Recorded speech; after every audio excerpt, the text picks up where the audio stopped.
Olá, tudo bem com vocês? Hoje, dia 361 da nossa leitura da palavra em ordem cronológica, nós vamos ler o segundo livro de João e o terceiro livro de João. A segunda epístola de João não revela diretamente o nome de seu autor, mas a tradição desde os primeiros dias da Igreja estabelece que foi o apóstolo João. Possivelmente foi escrito entre 85 e 95 depois de Cristo, por volta do mesmo tempo que a primeira e terceira carta. Segundo João, é dirigido à senhora eleita e a seus filhos. Não se sabe se era dirigida a uma senhora de importante posição na igreja ou se era um código se referindo à igreja local e sua congregação, pois naqueles dias, quando os cristãos estavam sendo perseguidos, era comum usar saudações codificadas. Este livro é um apelo urgente para que os leitores da carta de João demonstrassem o seu amor por Deus e seu Filho Jesus, ao obedecer ao mandamento de amar uns aos outros e viver suas vidas em obediência às Escrituras. E também é um forte alerta para terem cuidado com os enganadores que andavam dizendo que Cristo não tinha realmente ressuscitado na carne, mas apenas espiritualmente. João estava muito ansioso para que os verdadeiros crentes estivessem conscientes desses falsos mestres e não tivessem nada a ver com eles. João descreve o amor não como uma emoção ou sentimento, mas como obediência aos mandamentos de Deus. Jesus reiterou a importância dos mandamentos, especialmente o primeiro e maior mandamento, ou seja, amar a Deus, e o segundo, amar uns aos outros. Longe de abolir a lei do Antigo Testamento de Deus, Jesus veio para cumpri-la ao providenciar em si mesmo os meios da sua realização. É extremamente importante que comparemos com as Escrituras tudo o que vemos, ouvimos e lemos que afirma ser cristão. É muito fácil ser levado por uma doutrina nova e emocionante que parece basear-se nas Escrituras, mas que, se examinada de perto, é de fato um afastamento da palavra de Deus. Se a doutrina não se alinha com as Escrituras explicitamente, então é falsa e não provém do Espírito, por conseguinte, não devemos ter nada a ver com ela. Este livro tem apenas um capítulo. Vamos à leitura? Segundo João, prefácio e saudação. O presbítero, a senhora eleita e aos seus filhos, a quem eu amo na verdade, e não somente eu, mas também todos os que conhecem a verdade, por causa da verdade que permanece em nós e conosco estará para sempre. Que a graça, a misericórdia e a paz da parte de Deus Pai e de Jesus Cristo, o Filho do Pai, estejam conosco em verdade e amor. O amor fraternal. Fiquei muito alegre por ter encontrado alguns de seus filhos que andam na verdade, de acordo com o mandamento que recebemos do Pai. E agora, Senhora, peço-lhe, não como se escrevesse mandamento novo, mas o mesmo que temos tido desde o princípio, que nos amemos uns aos outros. E o amor é este, que andemos segundo os mandamentos de Deus. Este mandamento, como vocês ouviram desde o princípio, é que vocês vivam nesse amor. Os enganadores e como tratá-los, porque muitos enganadores têm saído mundo afora, os quais não confessam que Jesus Cristo veio em carne. Este é o enganador e o anticristo. Tenham cuidado para que não percam aquilo que temos realizado com esforço, mas recebam plena recompensa. Todo aquele que vai além da doutrina de Cristo e nela não permanece, não tem Deus. O que permanece na doutrina, este tem tanto o Pai como o Filho. Se alguém for até vocês e não levar esta doutrina, não o recebam em casa, nem lhe deem as boas-vindas, porque aquele que lhe dá boas-vindas se faz cúmplice das suas obras más. Saudações finais. Ainda tinha muitas coisas a lhes escrever, mas não quis fazê-lo com papel e tinta, pois espero ir visitá-los e conversaremos pessoalmente, para que a nossa alegria seja completa.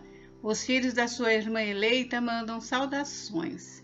A terceira epístola de João, assim como a segunda, não revela diretamente o nome de seu autor, mas a tradição desde os primeiros dias da Igreja estabelece que o autor foi o apóstolo João. Assim como a segunda epístola, tem havido várias conjecturas ao longo dos anos de que um novo discípulo de Cristo, chamado João, talvez tenha escrito esta carta, mas todas as evidências apontam para o autor como sendo João o discípulo amado, o qual também escreveu o Evangelho de João. Provavelmente foi escrita entre os anos 85 e 95 depois de Cristo, no mesmo tempo que as outras cartas de João. João teve 3 motivos para escrever essa terceira epístola.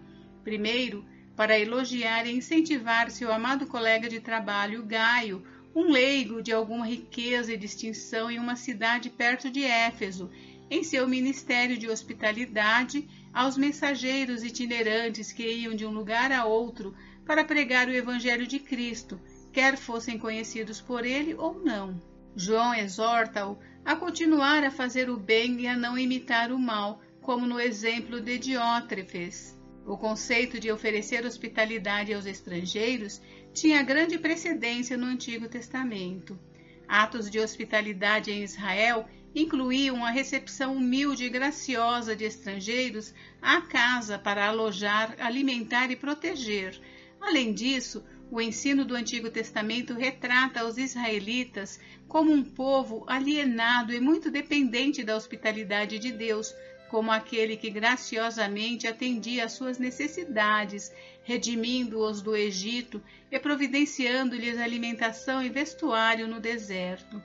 Segundo, indiretamente, adverte e condena o comportamento de Diótrefes, líder ditatorial que tinha assumido uma das igrejas na província da Ásia e cujo comportamento era diretamente contra tudo que o apóstolo e o seu evangelho representavam.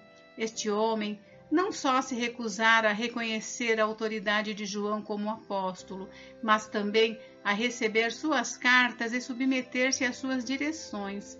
Ele também circulou calúnias dolosas contra João e excomungou os membros que demonstraram apoio e hospitalidade aos mensageiros de João.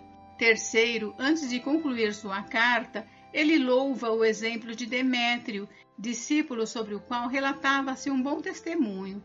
João, como sempre, enfatiza a importância de andar na verdade do Evangelho. Hospitalidade, apoio e encorajamento para os nossos irmãos cristãos são uns dos principais preceitos dos ensinamentos de Jesus, e Gaio foi, obviamente, um excelente exemplo desse ministério. Devemos fazer o mesmo sempre que pudermos, acolhendo missionários, pregadores e estrangeiros visitantes, não só nas nossas igrejas, mas também nas nossas casas, oferecendo-lhes todo o apoio e incentivo de que precisam, desde que tenhamos a certeza de que são verdadeiros seguidores. Também precisamos ter o cuidado de sempre seguir apenas o exemplo daqueles cujas palavras e ações estão de acordo com o Evangelho e de estar alerta para sermos capazes de detectar pessoas como Diótrefes, um líder cujo comportamento estava longe de ser parecido com o que Jesus ensinou. Bem, este livro tem um único capítulo. Vamos à leitura? 3 João. Prefácio e saudação. O presbítero ao amado Gaio, a quem eu amo na verdade. O bom exemplo de Gaio. Amado, peço a Deus que tudo corra bem com você e que esteja com boa saúde, assim como vai bem a sua alma. Pois fiquei muito alegre quando os irmãos vieram e deram testemunho de que você é fiel à verdade e vive de acordo com a verdade. Não tenho maior alegria do que esta, a de ouvir que os meus filhos vivem de acordo com a verdade. Amado, você tem sido fiel no que faz pelos irmãos, mesmo quando são estrangeiros. Estes deram testemunho diante da igreja do amor que você tem. Você fará bem encaminhando-os em sua jornada de um modo que agrada a Deus, pois foi por causa do nome que eles saíram, sem receber nada dos gentios. Portanto, devemos acolher esses irmãos para que nos tornemos cooperadores com eles na proclamação da verdade. Diótrefes e Demétrio. Escrevi algumas palavras à igreja, mas Diótrefes, que gosta de exercer a primazia entre eles, não nos dá acolhida. Por isso, quando eu for aí, Farei com que se lembre das obras que ele pratica, proferindo contra nós palavras caluniosas, e não satisfeito com isso, ele não recebe os irmãos, impede os que querem recebê-los e os expulsa da igreja. Amado, não imite o que é mal, e sim o que é bom. Quem pratica o bem procede de Deus, quem pratica o mal jamais viu a Deus. Quanto a Demétrio, todos dão bom testemunho dele, até a própria verdade. E nós também damos testemunho, e você sabe que o nosso testemunho é verdadeiro. Saudações finais. Muitas coisas tinha para lhe escrever, mas não quis fazê-lo com tinta e pena, pois espero vê-lo em breve. Então conversaremos pessoalmente. A paz esteja com você. Os amigos mandam saudações. Dê saudações aos amigos, um por um. Gente, encerramos por hoje, mas amanhã tem mais. Fiquem com Deus. Deus abençoe vocês. Até amanhã.